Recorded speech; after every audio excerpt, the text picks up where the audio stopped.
Okay, Guy, welcome to Dubai and welcome to Beauty World Middle East. Thank you. Thanks for being here. So, can you tell us a little bit about your background and how you got into hairdressing? How I got into hairdressing? I would say ever since I was young, I've always been into hair. I love like Barbie. I love She-Ra, which is a cartoon character. I love Supergirl, Batgirl. I just love hair. Okay. So when I see a superhero, I look at their hair. And it wasn't until I started doing photography when I realized I always took pictures of their hair. Like, I always moved the hair to the front. I always want to make sure they look their best. So I became obsessed with it, went to beauty school, and here I am. Yeah, and I went to beauty school in Oklahoma. Okay. And so that's in the middle of the States. So it was interesting. I had a lot of fun. Okay, and from, like, say, from beauty school in Oklahoma, how has your career progressed since then? I think that it starts progressing when I knew who I was, like when I discovered myself. I think that, we don't really quite know who we are until, I mean, even when you do know who you are, you constantly evolve. But I think it's more about being confident, being proud, and owning who you are. I think it's about that self-discovery is when you set yourself free. Because once you love yourself and embrace who you are, you become this person that's liberated and you don't care what anyone thinks. So that's when I feel like I start seeing things progress, as you would say, is when I own who I am.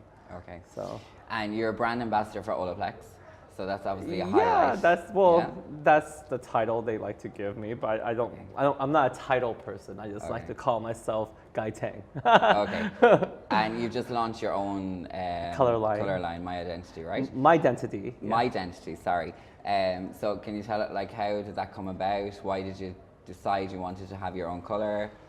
For me, I never dream of having my own color. I mean, it's just it kind of. It's always more of like a fantasy. I didn't think it's gonna happen, just because I don't chase for things. I let things fall into place. Yeah. I just live my life and do things with integrity. I find integrity is very important because people lose integrity these days because everyone's hustling and doing things that I don't agree with all the time. I think that everything you should do, it should be with integrity, loyalty, and building relationships. For me, it was very important because my relationship with Olaplex is very organic. I chased after the product, and I fell in love with the product. I used it on Michelle Phan first, who is a huge YouTuber, and I saw the results, and I loved it. And then it wasn't like I forced the relationship to happen. I just loved the product, and everything fell into place, and it brought me all over the world. And My Identity was born because of that natural progression that grew. It was the evolution that was needed to be done next. And I think also I named it My Identity because I wanted it to mean something more than just like a hair color line, because I feel like we don't want something to just like color shine or, just like some marketing type of name that is strange to me. My Identity means something personal to me. It's emotional and it's real, and it's something that my followers, my hair besties, can resonate with. And it's true because a lot of us search our whole life to find our identity. And sometimes, we don't know who we are even when we're very much later in our life, and that's why, I was going back to what I was saying with you, it's about knowing who you are. Yeah. So. And like with the color line, was it anything that technically you were missing in salon that you feel like you've added to the color range that you have now, or? Yes, absolutely, yeah. Absolutely. I think with, I know, because it's not just something I pull off the shelf. I know that there's lots of color line out there where it's like private label. People just like, oh, let me just put, take that and put my name on it type of stuff, which with My Identity, that's not the case. I customize it with my chemists, and because I wanted the product to be something that I see in my head, in my dreams, like rose gold. There wasn't a demi-permanent color rose gold out there that exists to my liking, that's an acidic base. And to have it in both different levels, like a level 7, a level 9, and to have it in a permanent color category, and to have it in a toner category, which I'll be launching later. I feel like, you know, we're living in a world where I feel like everything is just me too, copycat, let me just do what everyone else is doing. That type of scenario. For me, I want to launch something that I haven't seen, which is to have these colors that we dream of, but do it in with an acidic base, a demi-permanent color, and I mean, it's cool to set the trends and have people want to do it too, but for me, I don't like to follow trends. I like to create them and like to do something that I haven't seen. To me, it means more to me. Yeah. So. And you're a YouTube sensation, obviously. A sensation. And like we have a room full of bloggers and influencers Hello. in the Middle East today. Hello. So what advice have you got for them, like trying to build their brand on social media, on YouTube? Oh, that's right. Hi, everyone. How are you? What advice do I have to give is being yourself. And when I say that, I know it sounds very cliche and typical and, oh, everyone says to be yourself. But I mean, like, don't follow a path that you see, oh, well, this person did it, so I need to do that too. You have to follow your own path. And by following your own path, sometimes it's not normal, as people will say. It's like doing something you haven't seen. You know, I feel like everyone wants to do something that's already out there because, oh, that works for this person. Oh, Guy Tang do it. Maybe I need to do that too. Or Michelle Phan did that, or whoever did that. I need to follow that person. Let that person be them, and you need to be you. I always say, like, we already have one Madonna. We don't need two Madonnas. We have one Mariah Carey. We don't need, like, oh, this person is like a Mariah Carey #2. I feel like you have to find you, you know? And that way people can follow you for you, not follow you for being a Me Too product, you know, person, if that makes sense. So to me, that's when you engage with your followers because your followers see you for you. You know, don't be afraid to talk about you or talk about yourself. Because for me, even I had struggles in the beginning because I used to work for a hair product company for 7 years and they were telling me how to walk, how to talk, how to dress, and how to be. And I was like stiff. Like when I make a video, I was stiff. Like I need to be professional. This is what professional is. And now I don't care. I burp. Sometimes you know, and I do things and I don't even care because I'm human. If I decide to fart because it came out, I don't care either because we're human. I think that it's okay to be that person. It's okay to accidentally pick your nose and I don't care about those things. I don't edit those things out. You know, I don't edit my burps out, my nose picking out because that's me. You know, so I say, you know, don't be afraid to be you. That's it, you know. And just touching back on hair and hairstylists, like going from, you're a hairstylist behind the chair, going from what you are now, like how did you do that? Was it social media? Was it YouTube? Well, social media is great because it allows you to put yourself out there. It allows you to because in the past it's always what the magazines tell us was cool, what you see on TV, which were very paid for by, you know, whatever, which is fine, you know, there's a place for that. Where now with YouTube or Instagram or Facebook or whatever, there's so many Snaps or Snapchat. There's so many now. So there's so many ways that you can express yourself, and people, there's someone out there that can relate to you because. For me specifically, growing up for me, everything was just Jackie Chan. And then I'm Asian, but I feel like I don't look like Jackie Chan. I don't do kung fu, you know? And it's just what you see on TV. And I felt like that was stupid. But like now with Instagram, if I want to find someone that is like me that I want to look up to, for the young kids now, they can have so many different type of people they can look up to, not just someone in Hollywood movies, because that's not real. You know, where on Instagram or Facebook or whatever, you could find someone who you can identify with, whether it's your sexuality, whether it's your height, your race, maybe it's a disability, or maybe it's something you have that you're struggling with and you feel like you're alone. Now on social media, you can find someone you can identify with and look up to and admire and know that you're not alone, you know, and that's a good thing about social media. But however, with social media, sometimes there's still etiquettes. It involves haters.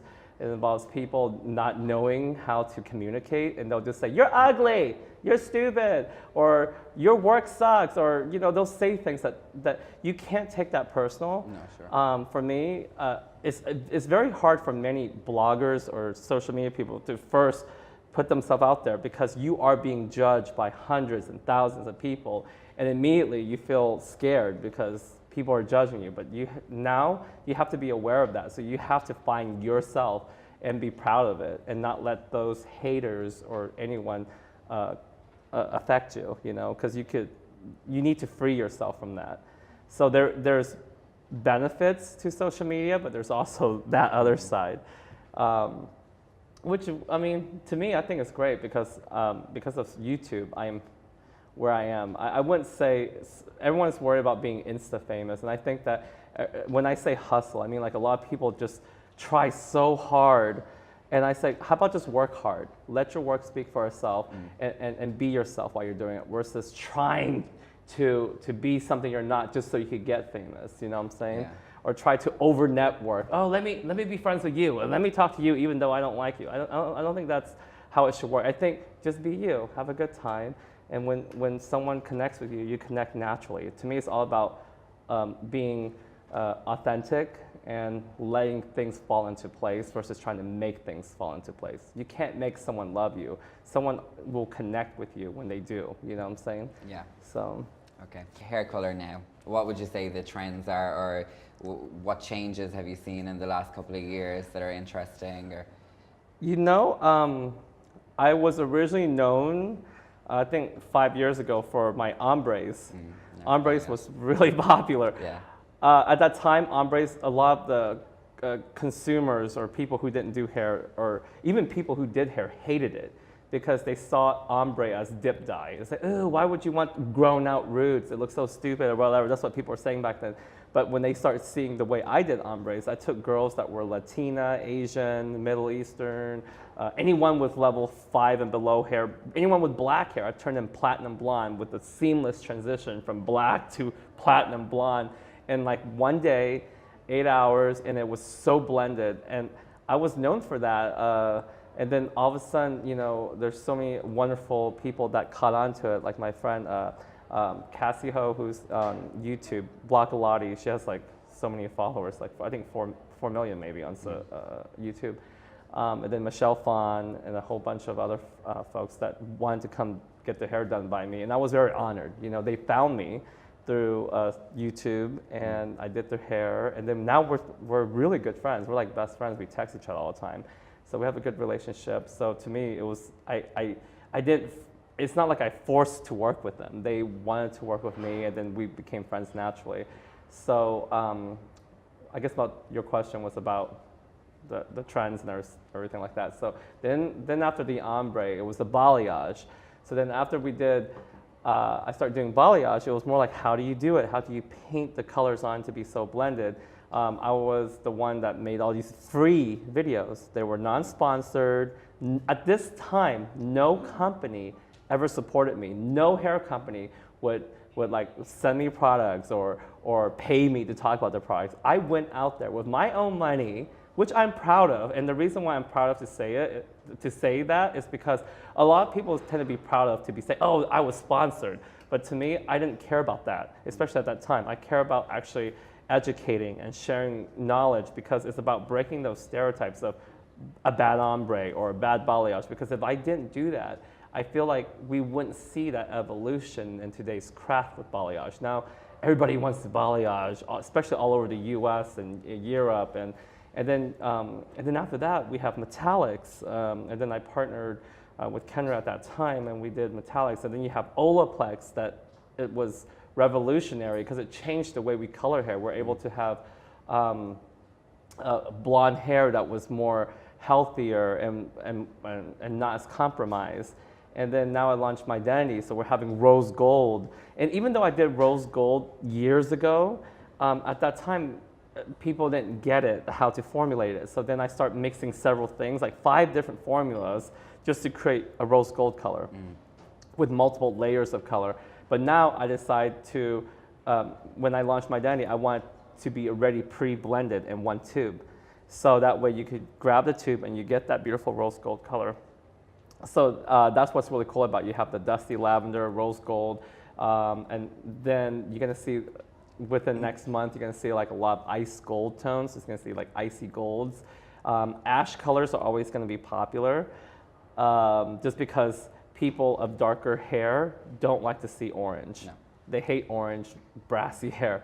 So my identity color line is primarily based off of smoky tones because that's what most people want, but there's different variations of that, like smoky lavender, smoky blue, smoky green, smoky, smoky rainbows. So touching on that, actually, we're in the Middle East. We have dark bases. Everyone wants balayage. Everyone wants blonde. Everyone wants grey. Like, what advice? How do you do that? Like, what's your advice on that? My advice is patience, and I know a lot of our clients don't understand what patience means, but you can't, I put my foot down, even with my clients. Like I say, listen, this is gonna take 8 hours or 12, I don't know. But you know, people are concerned with the money issue. And so I don't think anyone has concern with money here probably, but you have to like lay it down. It's like, it's gonna take 8 hours. This is how much it's gonna be. And let me tell you why. Consultation is the key. I think that people don't consult these days. They just sit you down and start cutting your hair off and start doing things that they shouldn't be doing. And you don't. And then the client's like, well, why is my hair orange? Well, maybe it's important to walk them through the steps. You know, for me, it's important. I know that if I was to get my hair done, I would like someone to consult with me, and I would want to do the same thing with them.